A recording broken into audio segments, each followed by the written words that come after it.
welcome to the deep dive. You know, there's a question many of us have quietly pondered, maybe even wrestled with. Can you truly achieve fluency in a language without first memorizing tens or even hundreds of thousands of words? What if I told you the answer might actually be found in just 50 carefully chosen words? Sounds almost too good to be true, doesn't it?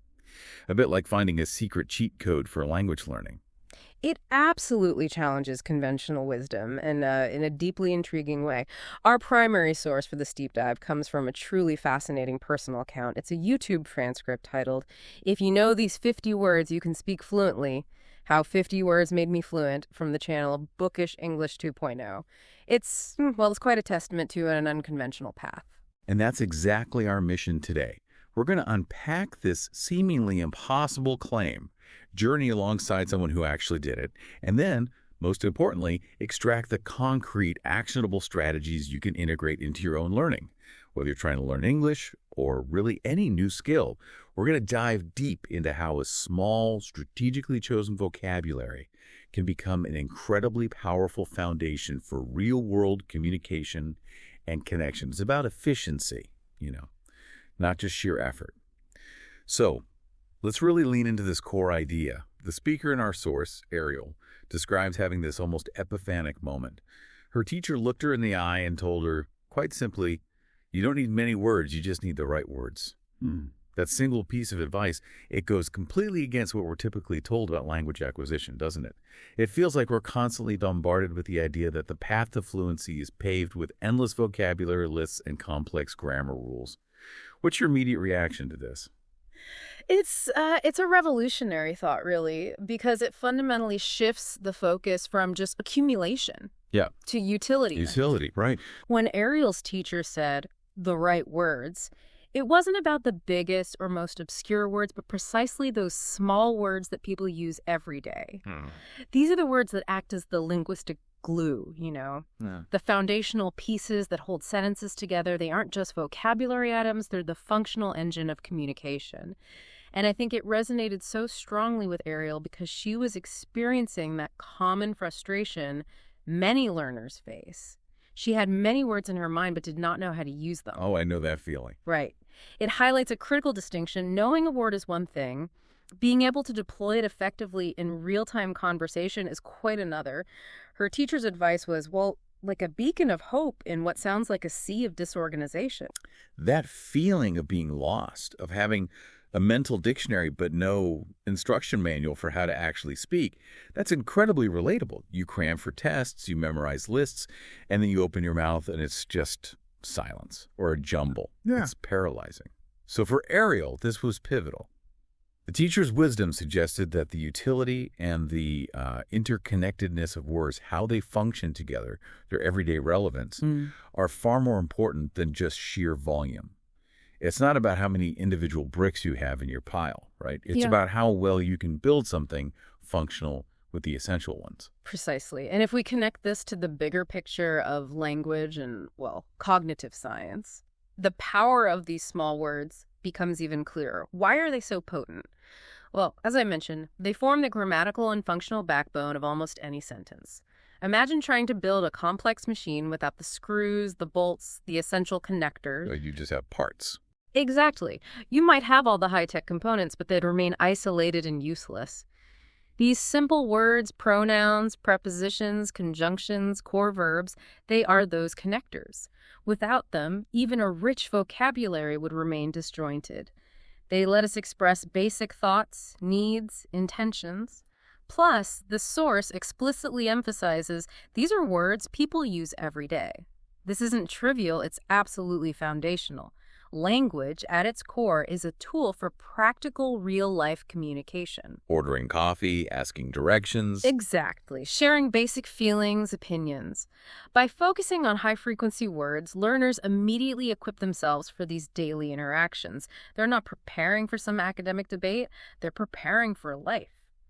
And this approach, it also actively dismantles the common barriers learners face, particularly that fear of speaking. The idea that you can say almost anything with them, you can ask, answer, tell, share, and even dream in English. Wow. It implies these core words unlock that initial paralysis. It empowers learners to bypass the endless prep and to step directly into active communication. Getting into the game. Exactly. Getting into the game, putting points on the board rather than endlessly practicing on the sidelines until you feel perfect. And, in language, perfect can really be the enemy of good or even just getting started. Getting into the game. I love that. And her story of how she got into the game is where it gets really interesting. It didn't start with a formal lesson plan or a dry textbook or even some big resolution to master English. Mhm. Instead, it began with this deep, almost visceral connection to the sound of stories. Ariel describes loving stories as a child, listening at night, in the morning, all day, in her native language.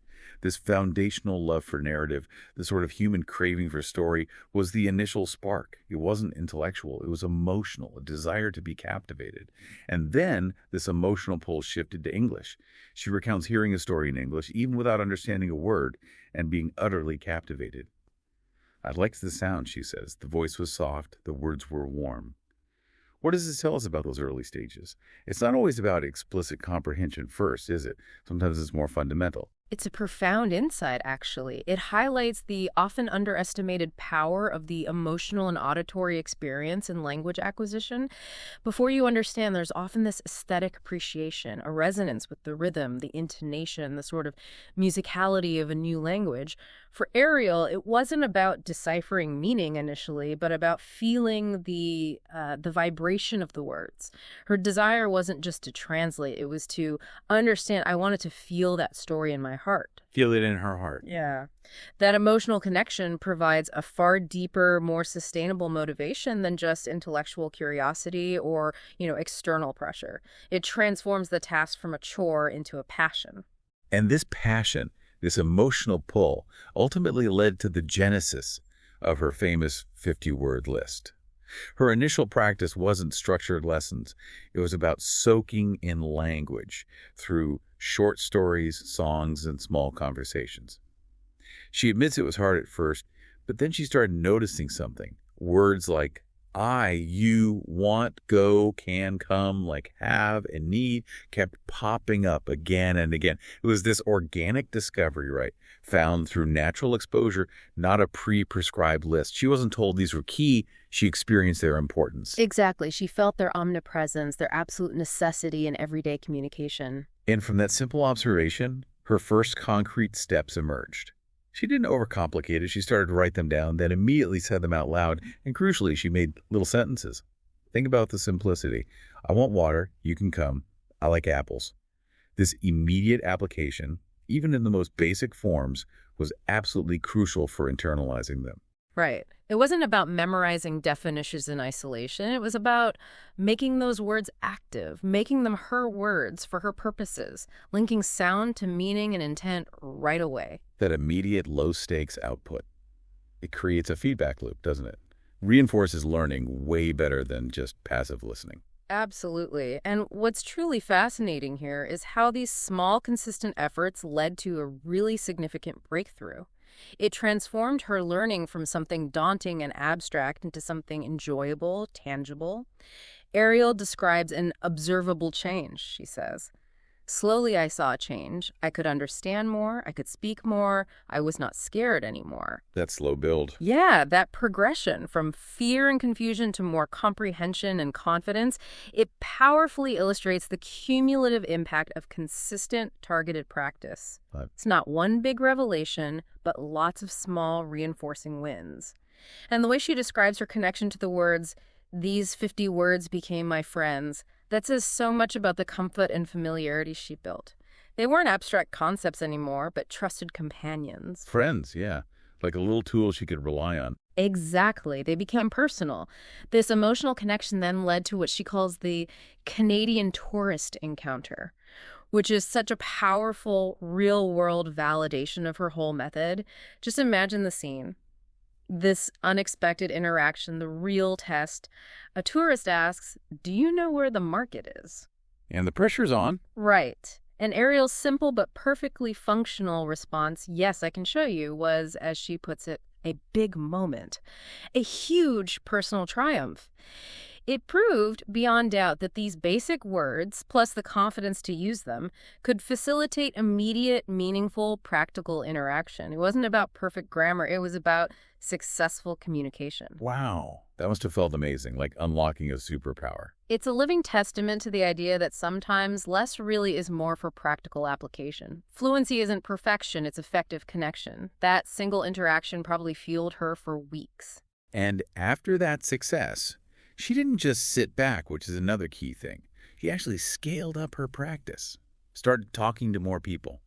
And she consciously avoided that common trap, trying to sound smart by using complex words she wasn't comfortable with. Why is that decision so critical for a learner, that authenticity piece? It's absolutely critical because it cuts right through the performance anxiety that stifles so many people. Ariel focused instead on speaking from the heart, prioritizing clear, authentic communication over linguistic complexity. When you try to sound smart, you're often engaging a different part of your brain, one that's self-monitoring, translating, probably judging. It slows you down, can even make you freeze up. Yeah, that inner critic gets loud. Yeah, exactly. By speaking from the heart, Ariel was tapping into her genuine intention to connect. Think of her examples. I don't know, can you help me? Where do you live? What do you want to eat? These were real questions, real answers, born of genuine curiosity and need. And it was through these simple exchanges, this commitment to authenticity, that she built real English. Real English, not textbook English. Precisely. It highlights that language learning isn't just academic, it's deeply personal. The words became a vehicle for real human interaction, not just a performance. That focus on real English and from the heart is so powerful. Okay, so let's get down to it. What are these magical 50 words? Ariel doesn't just list them. She breaks them down by function, showing how they systematically build communicative power. It's not random. It's like a strategic toolkit. Let's look at how she structured it, starting with the absolute foundations, the bedrock. Ariel began with the first 10, focusing on pronouns and to-be verbs. I, you, he, she, it, we, they, am, is, are. She highlights their strength, noting they can start any sentence. Foundational, absolutely. Think about how basic yet essential. I am happy, you are kind, he is my friend, she is a teacher, it is hot, we are ready, they are here. You can immediately identify and describe things, and her practice for these wasn't passive at all. She stresses repeating these lines again and again without reading, morning and night. She wanted her mouth to feel them, her ears to hear them, and crucially, her heart to believe them. That phrase, heart to believe them, really stands out. What's the benefit of that kind of immersive, embodied practice, especially so early on? It's fascinating because it moves beyond just intellectual memorization. When your mouth feels them, you're building muscle memory. The pronunciation becomes smoother, automatic. When your ears hear them repeatedly, you're fine-tuning your auditory processing, recognition gets faster. But the heart to believe them, that speaks to a deeper psychological integration. Like internalizing it. Exactly. Developing an intuitive understanding, a sense of belonging with the language, reducing the cognitive load of conscious translation or grammar checks. By making these fundamentals deeply ingrained, almost unconscious, you free up mental space for more complex stuff later. It builds confidence not just in what you say, but how you say it, and in your basic ability to speak. She even played that game describing people. He is tall, she is fast, they are talking, linking structures to real-world observation. Okay, so after those first 10, she added essential action and desire verbs. Want, like need, go, come, get, make, do, have, know. Putting things in motion. Right. These immediately let you express feelings, desires, actions. Think of the practical sentences. I want food, you like tea, we need help, they go home, she comes here, he gets water, I make tea, you do work, we have books, they know me. It unlocks so much everyday stuff, basic requests, describing your day. And then she used them to build mini stories, turning words into narratives, describing a trip. I want to go to the park. She comes with me. We get ice cream. We like it. Simple but complete. Yeah. She could articulate her whole day. I wake up, I go to school, I eat food, I come home, I do homework, I sleep. She said these small lines made her happy, using her words without needing a big grammar book. And that real-life application, the anecdote about picking up the dropped bag, "Here, you can take it? Thank you. You are welcome." Simple, polite, built entirely with these basic words. She says it made her feel like she could live in English. What does that mean for a learner, feeling you could live in English with so few words? What's the shift there? It signifies a huge moment. Language moves from being an academic subject to a functional tool for navigating life. To feel you could live in English means you've broken that initial barrier of communicative paralysis. You realize you have the basic tools to manage transactions, offer help, express thanks, handle immediate needs. It's the emotional liberation of realizing you don't need tons of words to be understood and to connect. The agency. Independence. Exactly, a profound sense of agency.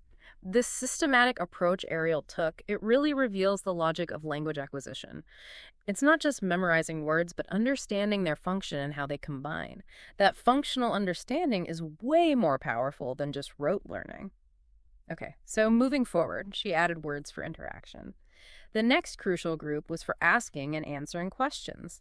The 2 words and auxiliaries like what, where, when, who, why, how, can, do, did, does. Critical for actual conversation. Absolutely. If you can't ask questions, communication stays one-sided. She practiced with examples like, what is your name? Where do you live? When do you go? Who is that? Why are you sad? How do you know? Can you help me? Do you like this? Did you eat? Does she sing? And practicing asking and answering these daily, even to herself, that solidifies their quick use in real dialogue, building the pathways for spontaneous conversation. Then she brought in words for talking about time, simple but incredibly powerful. Now today, yesterday, tomorrow, always, never, sometimes, before, after, again. Placing things on a timeline. Right. Expressing temporal concepts, discussing past events, present states, future plans. Examples like, I am tired now. Today I will read. Yesterday I watched a show. Tomorrow I will call you. She used these in her journal, writing like myself, not like a book. That's a powerful distinction. Authentic self-expression, capturing her thoughts in her emerging English voice. Then came the helper words, demonstratives and quantifiers. This, that, these, those, very, more, all, every, any. No! These small words, often overlooked, made her English full and clear. They add precision, don't they? Exactly. Think of the versatility. This is good. That is my bag. These are nice. Those are old. I'm very happy. I want more food. I ate all rice. Every day I walk. I don't want any help. No problem. They might seem basic, but they allow nuance, natural flow, differentiating items, indicating quantity. Ariel called them gold because they multiply the power of the core words. And finally, she expanded her toolkit with more action words like look, listen, walk, run, eat, drink, read, write, sleep, play, and feeling words like happy, sad, good, bad, tired, hungry, angry, fine, okay, afraid. Broadening the scope significantly. Yeah, moving beyond basic statements to tell more descriptive stories, articulate routines in more detail, express a much wider range of emotions. Examples, I look at the sky, I listen to music, I walk to school, or I am happy, she is sad, this is good. That simple cafe interaction she mentions, what would you like? I want 1 tea, please. Here you go. Thank you. Beautifully shows the power of these combined words in a complete real-world transaction. Gets the job done. Clear communication. Exactly. It wasn't complex, but it worked and fostered connection. Ultimately, Ariel makes this powerful claim. These 50 words became her key, her freedom, her new voice. She insists they were more than enough to start. This isn't just about linguistic competence, it reinforces that core idea. True fluency isn't about exhaustive vocabulary, but effective, heartfelt communication, building a solid foundation and having the confidence to use it to connect. Speaking your English, finding your voice. That's it, exactly. Yeah. Authentically and confidently. Okay, so Ariel laid out the what words and why they're so powerful. But as we know, that's only half the story. Now, for the equally, maybe more important how. And this is where the source really shines, providing this incredible arsenal of actionable, Everyday practices Ariel developed. What's amazing is she didn't wait for formal classes. She just integrated English into her life, made it a constant companion. One of the most critical parts of her how was this relentless emphasis on speaking out loud everywhere. Ariel's mantra, don't wait, don't be shy. Not performing for others, but cultivating that habit of constant vocalization. Making it part of her internal monologue. Yeah, and she actively stopped translating in her head, using her 50 words to build my thoughts. Yeah. That's a fundamental shift, right? Direct English thinking. Huge shift, bypassing translation. Her morning rituals became English rituals. Waking up, I am awake, it is sunny. Brushing teeth, I am brushing. Drinking water, I drink now. Eating breakfast, I eat bread. How do these mundane, low-stakes activities contribute so much? They're incredibly powerful because they weave the language into the fabric of daily life. It's less a separate subject, more a lived experience. By consistently speaking simple sentences tied to immediate actions, Ariel wired her brain to link English directly with her reality. It builds what psychologists call automaticity. That internal dialogue she mentioned, observing people and softly saying lines like, he is my brother, she is my mother, that reinforced it. Practice without pressure. And the mirror talks. Oh, yeah, the mirror talks regularly, saying lines like, hello, Ariel, how are you today? You are good, you can speak, you will learn. Crucial for building familiarity with her own English voice, but also profound self-belief. Self-coaching in English. She even took it further, talking to the inanimate world. Clouds, you are soft, you move slow. Trees, you are tall, you are green. Objects, you are brown, you help me sit. The sky, you are blue, you are big. That talk to every practice. Yeah. It made English active in her whole environment. A remarkable way to expand practice without needing anyone else. And beyond speaking, she used various writing and recording practices for reinforcement, multimodal engagement, daily question and answer. Write one question, answer it with her small words. What do you like? I like music. Simple, structured input-output. Very effective. She kept a journal, using her 50 words for a day and plans, deliberately avoiding trying to sound like a book, again, prioritizing authenticity. And I love the my day in 3 lines. Every night, summarize the day simply. I woke up early, I went to school, I came home late. Great for conciseness. Forces you to distill thoughts, identify key info, and using her phone recorder to say lines, listen back, fix words, repeat. That's a powerful self-correction tool. Objective assessment without audience pressure. Classic flashcards too, but used actively. Word on one side, sentences on the back. I go to school, you go home. Beyond recognition to active application. Right. And the weekend 5-word challenge. Pick 5 words, use each 5 different ways. Encourages creative sentence building, flexible use. These activities weren't just repetition. They were playful, varied engagement that really solidified the knowledge. Listening and mimicry were also central, not passive listening. She watched simple English cartoons, kids' stories on YouTube, paused, repeated lines, copied the voice. Great sources for high-frequency words and clear pronunciation. When hearing someone speak, she'd repeat the line, even without full understanding, just to get her mouth moving, ears sharp. Shadowing, basically. Builds fluency, natural rhythm, and she even made funny songs with her 50 words using her own rhythm. Said singing helped her remember words and speak faster. How does music or mimicry embed language more deeply? It's incredibly effective. Music engages different brain parts. Rhythm, melody, repetition in songs help memorization, intonation, pronunciation in ways rote learning often can't. Makes it more enjoyable, less effortful. Mimicry, similarly, helps internalize native-like pronunciation and phrasing. You're learning not just what to say, but how to say it, the subtle stresses, rhythms, a holistic approach. And the sheer volume and consistency of Ariel's daily practices were designed to make English a habit. She says it, English is not just a language, it is a habit, it is a feeling, it is a voice inside you. Reframing it completely. Yeah. It's not a strenuous, isolated task, but integrated, almost unconscious. From morning to night, English was present, woven in not just in study slots.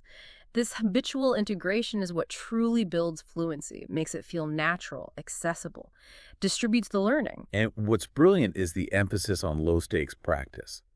So many techniques involve talking to herself, objects, in private. How crucial is that, reducing the pressure, the fear of mistakes, especially early on? It's absolutely vital. Fear of mistakes is one of the biggest roadblocks. By creating these safe, non-judgmental spaces for output, Ariel could experiment, err, self-correct without that huge psychological burden of scrutiny or embarrassment. It fosters a growth mindset. Mistakes are learning opportunities, not failures. It builds momentum privately, letting you gain confidence before more public interactions. That psychological safety net encourages consistent output, which is the engine of fluency. Plus, her learning was so integrated into daily life, tied to routine actions, eating, walking, looking at things, observing people.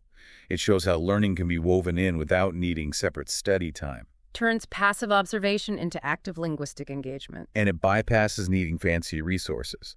Your immediate environment, your life, becomes the classroom. No fancy app or expensive tutors needed to start. And finally, Ariel describes the outcome not as laborious, but magic. Then quickly corrects herself. It was not magic, it was practice, it was love, it was joy. That beautifully reframes the often arduous learning process into something enjoyable, deeply personal. A testament to how infusing learning with positive emotion and consistent effort makes the impossible feel like a natural unfolding. Finding pleasure in the process. Exactly, approaching it with genuine enthusiasm, curiosity. The results follow with more ease than if it's just an obligation. Cultivating a relationship with the language, not just conquering it. This deep dive isn't just about vocabulary and methods. It's profoundly about mindset. Ariel talks openly about pushing past shyness, fear, even criticism. It's a story of psychological resilience as much as linguistic skill. A powerful takeaway for any skill we're building. A recurring theme is you don't need to be perfect, you just need to speak. That's such a profound antidote to the perfectionism that paralyzes so many. What does it mean to truly embrace that? Why is it crucial for fluency? It means liberating yourself from the burden of error. Perfectionism is a major trap, leads to analysis paralysis. You're so afraid of mistakes you say nothing. Ariel explicitly embraces mistakes. Mistakes are good. Recalls her own errors. He go instead of he goes. How she laughed, I learned, I tried again. Her advice. Never be afraid, say your lines, make your mistakes, smile, try again. Learn from it, don't avoid it. Right, it's data for improvement. She says, I make mistakes, but I also make progress. One doesn't negate the other.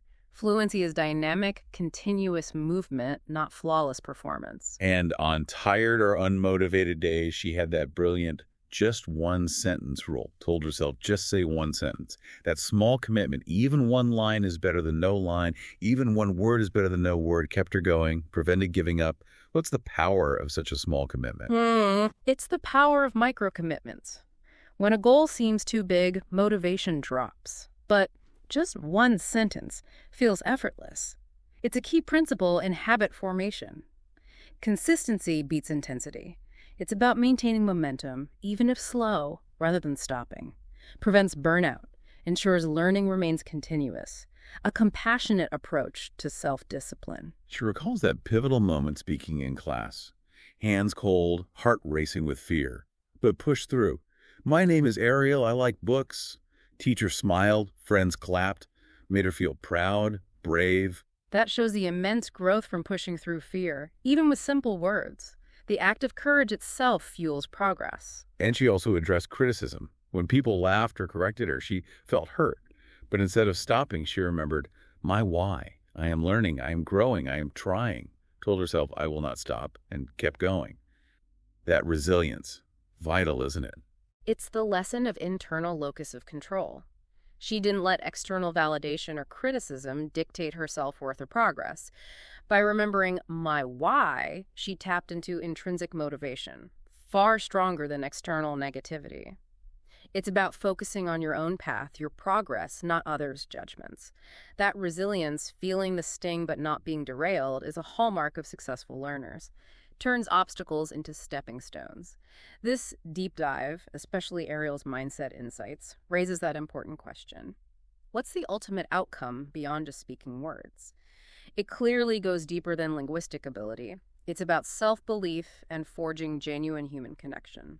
All her self-practice methods, especially the mirror talks affirming, I am strong, I can learn, I will try, were crucial for building internal confidence. Her phrase, your voice is your best teacher, really underscores self-reliance, listening to your own progress, not constantly seeking external validation. Internal validation sustains you. Right. It gives you agency over your own journey. And it sounds like she really shifted her view of fluency itself. Not a fixed place to reach, but a path to walk. Not about being perfect, she says. It is about being present, saying, I will try. How does reframing it as a journey help? It fundamentally changes your relationship with the process. If fluency is a distant, intimidating destination, you're always aware of the gap, demotivating. But if it's a path, every step, however small, is progress. You're being present in the act of learning, not fixating on some future perfect state. This encourages consistent daily engagement because the value is in the doing of the language, the process itself, not just the outcome. Transforms learning into a continuous flow. Part of everyday life. Exactly. Perhaps the most beautiful insight Ariel offers is her emphasis that English is not just words, it is connection, it is love, it is sharing, it is kindness. She recounts that simple interaction with a child in the park, basic words like, what is your name? Do you like birds? Made her feel truly free and close to someone. It highlights that language is, at its core, a vehicle for genuine human interaction, empathy, bridging divides, not an end in itself. The idea words are not only for books, words are for life, is central. Language as a tool for richer human experience. And her personal rule, small words, big heart, encapsulates it all. Speaking from your heart with kindness and care makes English grow, not through fear, shame, or rush, but through love. What a message for someone struggling emotionally with learning. It's profoundly liberating. So often, learning is framed as rigorous, almost punitive, driven by fear or shame. Ariel flips that, suggests progress comes from positive emotion, curiosity, joy, desire for connection. Approaching language with love and care makes it nurturing, not a battle. This emotional authenticity makes it more sustainable and effective. Your brain is more receptive in a positive, low-stress state. Language is human, emotions are critical. And finally, she repeatedly encourages the listener, you're not bad at English, you are not slow, you are not weak, you were just starting. You're doing the right thing, you were speaking, you were trying, you were using what you know, and that is enough. That is more than enough. Such a powerful affirmation. It really is. That positive self-talk is the driving force. Embracing where you are, using what you have, trusting the process of consistent, loving effort. Recognizing every small step forward is a victory. What an incredible deep dive. We've seen how Ariel's journey, and your own potential journey, is less about rote memorization and more about active, joyful, deeply personal engagement with the language. It's about finding the immense power in those everyday words and making them truly yours through consistent, low-stakes, authentic practice. It's clear that fluency isn't some distant, complex destination. Right. It's a path you start walking right now, one simple, heartfelt sentence at a time, one genuine interaction at a time. And if we connect this to the bigger picture, Ariel's story fundamentally shifts our perspective on mastery, really, in any field. It shows true expertise might not be about accumulating vast amounts of complex knowledge, but about deeply understanding and consistently applying the fundamentals. The power of elegant simplicity.